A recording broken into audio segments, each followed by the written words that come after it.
সর্বশেষ রাসূলুল্লাহ সাল্লাম একটা মূল নীতি দিলেন, সেটা হলো মানুষের সাথে আচরণ। রাসূলুল্লাহ সাল্লাল্লাহু আলাইহি ওয়াসাল্লাম বললেন, তুমি মানুষ থেকে যেমন আচরণ চাও, তুমি যেটা চাও যে মানুষেরা তোমার সাথে করুক, তুমি তাদের সাথে ঠিক ওই রকম করো। কথা কি বুঝতে পেরেছেন? কথা বোঝেননি?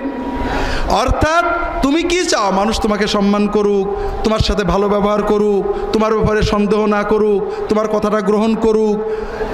ঠিক তুমি যখন কারোর সাথে আচরণ করবা, চিন্তা করো তুমি যদি ওইখানে হতে আর তোমার সাথে কেউ করতো, তাহলে তুমি কেমন মনে করতে?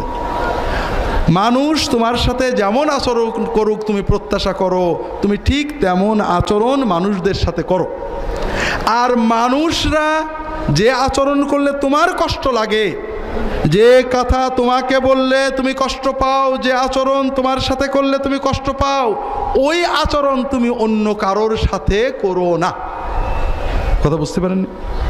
তা আল্লাহ রসুল সাল্লাল্লাহু আলাইহি ওয়াসাল্লাম আমাদেরকে জান্নাতে যাওয়ার মূল নীতিটা বলে দিলেন।